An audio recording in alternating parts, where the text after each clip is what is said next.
আসসালামু আলাইকুম। আশা করি সবাই ভালো আছেন, সুস্থ আছেন এবং নিরাপদে আছেন। রমজান মাস, আশা করি সবাই রোজা রাখছেন, নিয়মিত সিয়াম সাধনা করছেন। এর মধ্যে আমাদের গল্পগুলো বা কাহিনীগুলো অবশ্যই আপনারা শুনছেন, এটা আমরা আশা করি।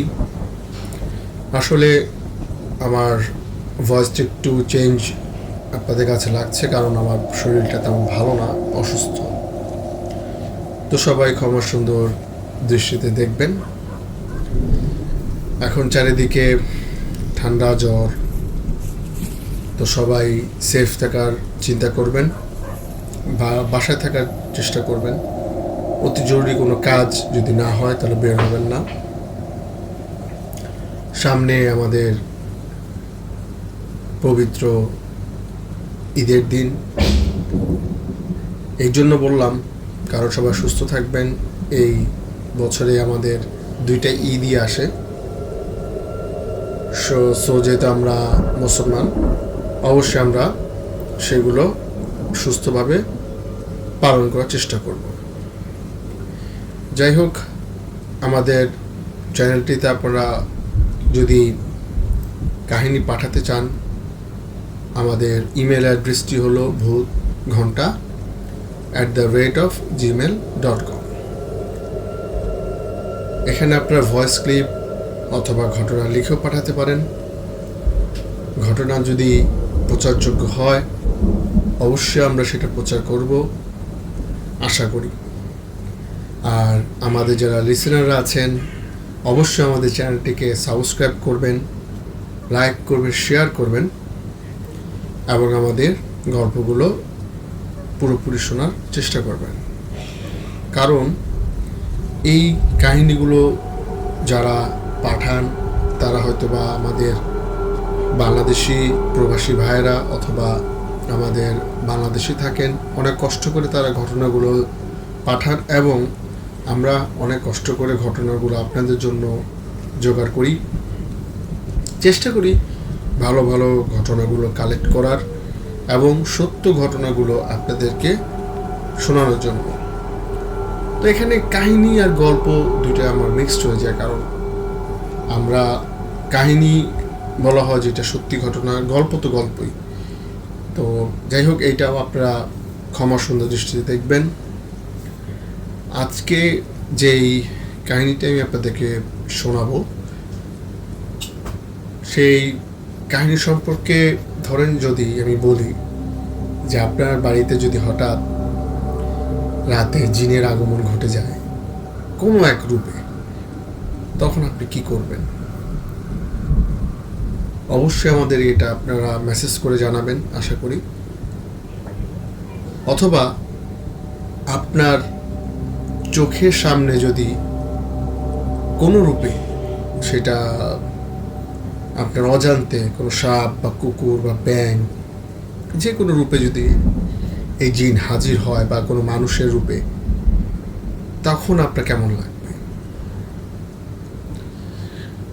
যাই হোক, আজকের কাহিনী ঠিক অনেকটা এরকমই।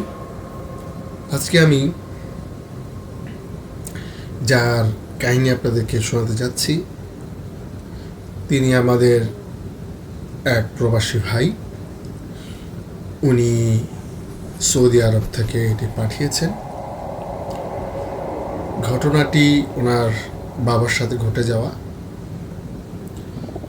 মোটামুটি অনেক আগের কথা। তখন আপনার চারিদিকে কারেন্ট বলতে গেলে আসেইনি। তো ওনাদের বাড়িটা ছিল পাবনা জেলায়। তো তখন এই ইকবাল ভাইয়ের বাবা, উনি আপনার ইন্টার পরীক্ষার জন্য প্রস্তুতি নিচ্ছেন। তো ইকবাল ভাইয়ের বাবার বাড়িটা বিশাল এক বড় বাড়ি ছিল। তো যেহেতু চারিদিকে কারেন্টের কোনো বালাই ছিল না, হারিকেন আর কুপি বাতি ছিল ভরসা। তো ইকবাল ভাইয়ের বাবা আপনার আড্ডা, মানে আমরা যেটাকে আড্ডা বলি আর কি, ফ্রেন্ডস সার্কেলদের সাথে কথা টথা বলে একটু লেট করে বাড়ি ফিরত। উনি আবার রাতে লেখাপড়া করতো, তার অভ্যাস। তো উনি যখন বাড়িতে আসে তখন প্রায় রাত 9টা, 9:30। আর যেহেতু বুঝতেই পারতেছেন এই ঘটনাটা প্রায় আপনার 70-র দিকের ঘটনা, অনেক আগে। তো ইকবাল ভাই বাবা আপনার যখন বাড়ি আসলো, বাড়ি এসে খাওয়া দাওয়া করে উনি ওনার রুমে হারিকেন জ্বালিয়ে পড়তে বসলো। পড়তে পড়তে প্রায় আপনার তখন 11:30, 12টা বেজে গেছে। তো ইকবাল ভাইয়ের বাবা বাইরে যাওয়ার প্রয়োজন পড়লো। আপনারা সবাই জানেন এখনও বর্তমানে অনেক গ্রামেই আপনারা দেখতে পাবেন যে ওয়াশরুমটা ঘরের বাইরেই থাকে। আর তখন যেহেতু অনেক আগের কথা, তো তখন ওয়াশরুমটা বাইরেই ছিল। তো আমি যেভাবে ইকবাল ভাই লিখেছেন তাদের বাড়ির বর্ণনা দিচ্ছি। তাদের বাড়িটা বিশাল জায়গা নিয়ে, প্রায় আপনার 70-80% এরকম নিয়ে বাড়িটা, চারিদিকে দেওয়াল করা, মানে প্রায় 7-8 ফিট ওয়াল করা, ঘেরা পুরো বাড়ি, সুন্দর, অনেক গাছগাছালি। তার সাথেই আপনার দেওয়ালের ওই পাশে পুকুর, ছিমছাম পরিবেশ, খুব সুন্দর। যেহেতু রাত, ইকবালের বাবা আপনার হারিকেনটা নিয়ে বাথরুমের দিকে রওনা দিলেন। তো 2-3 কদম যাওয়ার পরই উনি দেখতে পেলেন যে অনেক মোটা একটি সাপ ওনার সামনে দিয়ে চলে গেল। তো স্বাভাবিক ব্যাপার, আমরা কি করি, আমরা আপনার সাপ দেখলে তেড়ে যাই মারার জন্য, লাঠি নেই বা ইটা নেই বা মাটির দলা। তো ঠিক আপনার ইকবালের বাবাও কি করলেন, হাতের সামনে আপনার মাটির একটি দলা পেলেন, ওইটা দিয়ে উনি ওই সাপকে লক্ষ্য করে ছুঁড়ে মারলেন। সাপটা এর মধ্যে অলরেডি ঝোপের মধ্যে চলে গেছে। যাই হোক, ইকবালের বাবা একটু সাহসী ছিল, তো উনি যেহেতু দেখলেন সাপটি চলে গেছে, উনি তার মতো ওয়াশরুমে গেলেন। তো ওয়াশরুম থেকে যখন তিনি তার কাজ সম্পন্ন করে বেরোলেন, তো তাদের ওই বাড়ির এরিয়ার মধ্যেই আপনার পাকের ঘর প্লাস কাচারি ঘর প্লাস একটা থাকার জন্য ছোট্ট একটা ঘর ছিল। ওই ঘরে তাদের বাসায় যে কাজ করে উনি আর ওনার একটা ছেলে থাকতো, ছোট, এই 7-8 বছরের। তো যখন আপনার ইকবাল ভাই বাবা বাথরুম আর ওয়াশরুম থেকে বেরোলেন, হঠাৎ শুনতে পেলেন ওই ছেলেটার নাম ছিল রহিম। তো রহিমের মা ঘর থেকে কান্নার শব্দ আসতেছে, গুনগুন গুনগুন কান্না। তখন ইকবাল ভাইয়ের বাবার একটু সন্দেহ হইল যে কি ব্যাপার, রহিমের মা কাঁদতেছে কেন। তো কৌতূহল বসে তখন আপনার ইকবাল ভাইয়ের বাবা ওই ঘরের দিকে গেলেন। যাওয়ার পরে উনি যখন ঘরের প্রায় কাছাকাছি, তখন তিনি শুনতেছে যে রহিমের মা উনি বলতেছে যে আমাকে মারা হইল কেন, আমাকে কেন ওইটা মারা হইল, আমি তো কোনো ক্ষতি করিনি, আমাকে কেন মারা হইল, এটা বলতেছে। তো ইকবাল ভাই বাবা জিনিসটা বুঝতে পারেনি যে কী ব্যাপার, উনি বয়স্ক একজন মানুষ এইভাবে কান্না করতেছে আর বলতেছে। তখন ইকবালের বাবা একটু মানে ভয়ও পেয়ে গেছে যে কী ব্যাপার, কী হইল এত রাতে। তো ইকবাল ভাইয়ের বাবা, চাচা, এরা সবাই একসাথেই থাকতো। তো তাদের ছিল একটা বিল্ডিংয়ের মতো একতলা। তো সবাই আলাদা আলাদা রুমে থাকতো। তখন ইকবাল ভাই কি করলো, ইকবাল ভাই বাবা আর কি, উনি গিয়ে ওনার বাবাকে ডাক দিল যে বাবা দেখো রহিমের মা তো কান্না করতেছে। তো ইকবাল ভাই বাবা উঠলেন, তার চাচারা ছিল তারাও দুইজন উঠলেন। এখন সবাই দেখতেছে হ্যাঁ যে ওই রুম থেকে কান্নার শব্দ আসতেছে, আর বারবার বলতেছে যে আমাকে কেন মারা হইল, আমি তো কাউরে ক্ষতি করিনি, এই কথা বলতেছে। তো যেহেতু মহিলা মানুষ সবাই তো আর সামনে যেতে পারতেছে না, তখন ইকবাল ভাই মাকেও ডাক দেওয়া হইলো, চাচিদেরকেও ডাক দেওয়া হইলো। তো তারা উঠলো, উঠেও তারা এটাই শুনতেছে।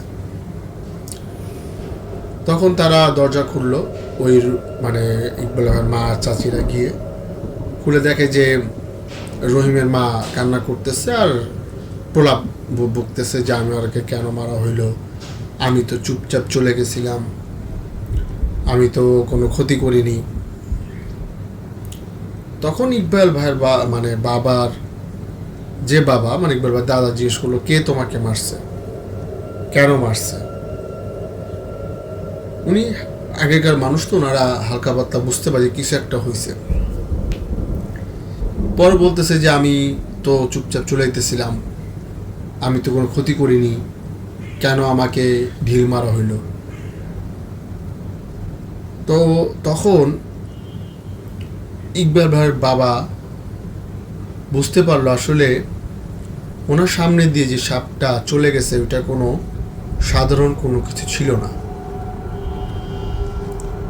ওইটা হয়তো বা জিনরূপী কিছু একটা ছিল। তখন ইকবাল ভাইয়ের বাবা তার দাদাকে মানে ইকবাল ভাই দাদাকে বললো যে বাবা আমি তো যখন ওয়াশরুমে যাই রাত্রে তখন আমি একটা সাপ দেখছি, তো দেখার পর আমি ঢিল মারছিলাম। তখন ইকবাল ভাই বাবা পুরোপুরি বুঝে গেছে যে এটা তো আসলে মানে জিনরূপী সাপ ছিল। এখন তো রহিমের মার উপরে এটা জিনটা ভর করছে, এটা আমাদের জানাইতেছে। তখন ইকবাল ভাইয়ের যে দাদা উনি বলতেছে যে ঠিক আছে এখন তো ভুল হয়ে গেছে, আমার ছেলে তো আসলে দেখেনি বা বুঝেনি, তো আপনি ওকে ক্ষমা করে দেন, এরপর থেকে এরকম হবে না।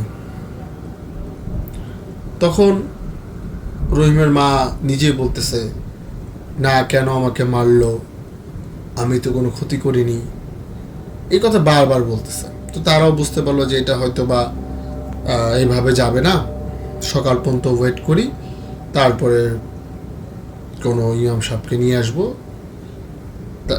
যদি তারপরে কিছু একটা হয়। তো তারা কি করলো, যেহেতু আপনার রাতটা পার করতে হবে, তারা আবার দরজা লাগিয়ে দিয়ে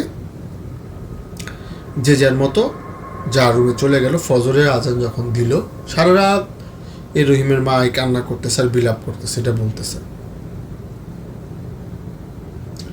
তো যখন সকাল হইল, ফজরের নামাজ পড়ার জন্য ইকবাল ভাইয়ের দাদা গেলেন, গিয়ে মসজিদের ইমাম সাহেবকে নিয়ে আসলেন।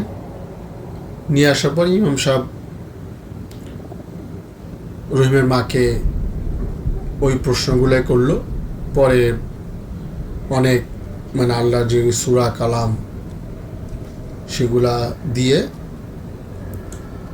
শেষ পর্যন্ত ছাড়াতে সক্ষম হইল। কিন্তু একটা যেটা শর্ত ছিল যে ইকবাল ভাইয়ের যে বাসায় মানে ইকবাল ভাইয়ের দাদা বাড়ি, এখানে এটা সবসময় থাকে, একে যাতে কোনো সময় ঢিল মারা বা একে বিরক্ত করা না হয়। কারণ এটা অনেক সময় দেখা যায় সাপের ইয়েতে বা ব্যাঙের রূপ ধরে এটা ঘোরাফেরা করে, কারণ তাদের বাড়িটা অনেক পুরনো ছিল।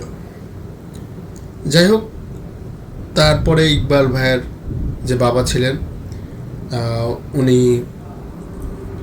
অনেক মানে নিয়ে আসলে ব্যাপারটা এইভাবে হয়েছে, ইকবাল ভাইয়ের যে বাবা ছিলেন উনিও অনেক ওই জিনের কাছে অনেক ক্ষমা চাওয়া হয়েছে, কারণ ব্যাপারটা উনিও বুঝে করেনি।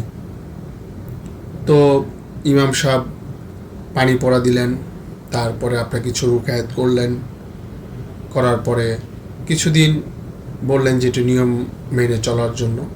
আসলে ওনাদের বাসায় যেই জিনের আগমনটা ঘটছে এইটা অনেক আগে থেকে ওনাদের বাসায়, কিন্তু কেউ এটা কোনো সময় আর কি আপনার লক্ষ্য করেনি। তো যাই হোক, পরে আস্তে আস্তে সব কিছু ঠিক হয়ে গেছে।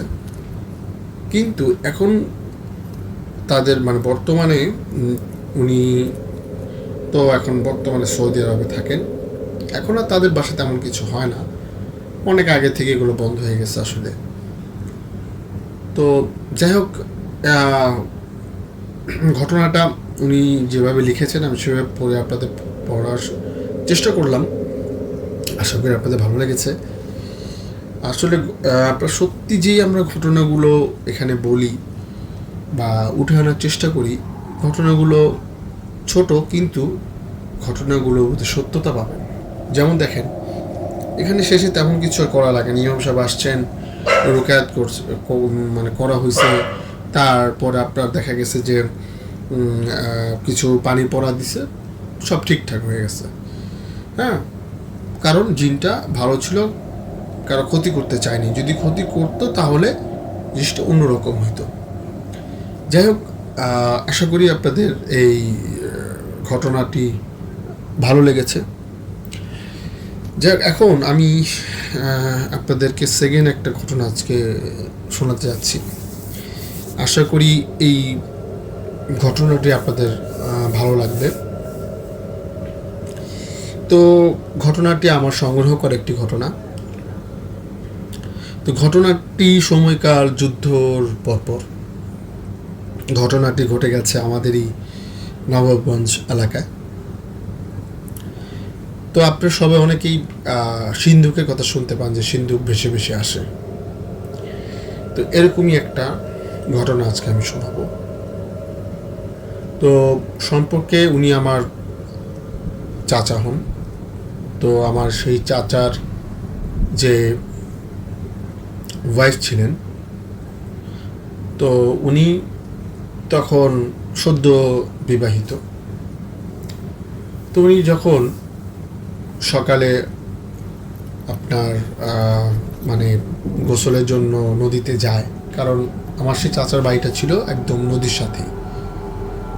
তো সকালবেলা গিয়ে উনি থালা বাসন ধোয় প্লাস গোসল করে আসে, যেহেতু নতুন বউ, যাতে দিনের বেলা কেউ না দেখে। তো সকাল সকাল গিয়ে উনি আপনার গোসল প্লাস মানে যে থালা বাসনগুলো হয় সেগুলো ধুয়ে নিয়ে চলে আসে। আগেরকার দিনে মানুষ তাই করতো, কারণ আগেরকার দিনে আপনার যেহেতু নদীর সাথে বাড়ি, নদীর পানিই পান করতো এবং গোসলও করতো এই পানিতেই। তো আমার সেই চাচি প্রথম দিন থেকে দেখতেছে যে তার কাছে একটা সিন্দুকের মতো পানিতে ভাসতে ভাসতে আসে। সে এটা কোনো সময় ধরেও দেখে না, কারণ উনি জিনিসটা মানে এক হিসাবে ভয় পাইছেন যে এই জিনিসটা আমার কাছে কেন আসে। তো এরকমভাবে একদিন, 2 দিন, 3 দিন চলে যায়। উনি প্রত্যেক দিন সকালেই গোসলে যায়, ওই সিন্দুকটা তার কাছে আসে, কিন্তু সে দিনের বেলার দেখে না সিন্দুকটা। যখন আপনার বিকেলবেলা নদীর পাড়ে আসে বা কোনো কাজে হঠাৎ আসে, তিনি দেখতে পান না। এবং জানলা দিয়েও ওই নদীটা সুন্দর দেখা যায়, তার বাসা জানলা দিয়ে। তিনি সারাদিন আর দেখেন না, কিন্তু সকালে উনি যখন একা থাকেন তখন এই জিনিসটা উনি দেখেন। তো উনি আগের দিন রাতে চিন্তা করলেন যে কালকে সকালে আমি সেই সিন্দুকটা, যেহেতু বারবার আসতেছে, আমি দেখি, খুলে দেখব এর মধ্যে কী আছে। কেন উনিও শুনছে যে আপনার সিন্দুক থেকে অনেক ধন রত্ন অনেক কিছু পাওয়া যায়। তো উনি আর কি একরকম লোভে পড়ে গেছিলেন। তো পরের দিন সকালবেলা অ্যাজ ইউজুয়াল উনি ঘুম থেকে উঠছেন, উঠার পর উনি তার থালা বাসন যা ছিল সব নিয়ে নদী পাড়ে গেছে, গোসল করবে প্লাস ওগুলো ধুয়ে নিয়ে আসবে, আর আজকে সে সিন্দুকটা খুলবে, দেখবে যদি সেটা আসে। হ্যাঁ, ঠিকই সে আপনার যখন নদীতে নামলো, গোসল করতেছে, তখন ঠিকই ওই সিন্দুকটাই ভাসতে ভাসতে তার কাছে আসলো। তখন আপনার মানে আজানের পর পর মানে ভোর হয়। কারণ আমি কিন্তু প্রথমেই বলছি যে উনি নতুন বউ ছিলেন, ভোর ভোর বেলায় যাতে কেউ না দেখে গোসল করে চলে আসতো। তো যখন ওনার সামনে সিন্দুকটা আসলো, উনি সিন্দুকটাকে ধরলেন। ধরার পরে তার শরীরে একটা কেমন একটা অনুভূতি হইল, সেটা আসলে তিনি বোঝাতে পারেনি। তারপর উনি অনেক চিন্তা ভাবনা করে সিন্দুকটাকে খুলল সেই নদীতেই। খোলার পর উনি আসলে যা দেখতে পেল, তা দেখার জন্য সে কোনোভাবেই বা কোনো দিন কেউ প্রস্তুত থাকবে না। উনি দেখতে পেল ওই সিন্দুকের মধ্যে একটা রক্তাক্ত মাথা এবং চোখগুলো তার দিকে তাকিয়ে আছে। এটা দেখার পর, এটা যদি আপনিও দেখেন বা একটা নর্মাল মানুষ দেখে, ভোরবেলা চারিদিকে অন্ধকার, মানে ভোর হইতেছে মাত্র, কেমন লাগতে পারে? গাটা শিউরে ওঠে না? আপনার শরীরে কাটা দিয়ে ওঠে এমন একটা অবস্থা। তখন সাথে সাথে চাচি কি করলো, সব কিছু ফেলে দিয়ে তাড়াহুড়া করে নদীর থেকে উঠে বাইরে। যখন চাচি তাড়াহুড়া করে নদী থেকে উঠে বাড়ির উদ্দেশ্যে রওনা দিল, সব কিছু ফেলে, এমন ভয় পেয়েছে চাচি, হঠাৎ এক গভীর গলা উনি শুনতে পেলেন। এটা শোনার পর যখন চাচি পেছন দিকে তাকালো, তখন চাচি দেখতে পেল সেই সিন্দুক থেকে লম্বা একটি হাত এসে তার গালের মধ্যে অনেক জোরে একটি থাপ্পড় বসিয়ে দিল। ব্যাস, এতটুকুই চাচির মনে আছে। এই ভোরবেলা চাচি দেহটি পড়েছিল নদীর ঘাটে। যখন আশেপাশের বউ, ঝিরা বা বয়স্ক যারা নদীতে গোসল করতে আসে তারা পেল, তখন সাথে সাথে তাকে বাড়িতে নিয়ে গেল। যখন চাচি চোখ মেলল, দেখল উনি তার ঘরে, কিন্তু সে কথা বলতে পারতেছে না, তার মুখের এক সাইড বাঁকা হয়ে গেছে। তার চোখে আতঙ্কের ছাপ। অনেক চিকিৎসা করার পর আস্তে আস্তে অল্প একটু যখন তার মুখ বাঁকাটা ঠিক হলো, তখন চাচি সেদিনই সকালে পুরো ঘটনাটা খুলে বলল চাচার কাছে।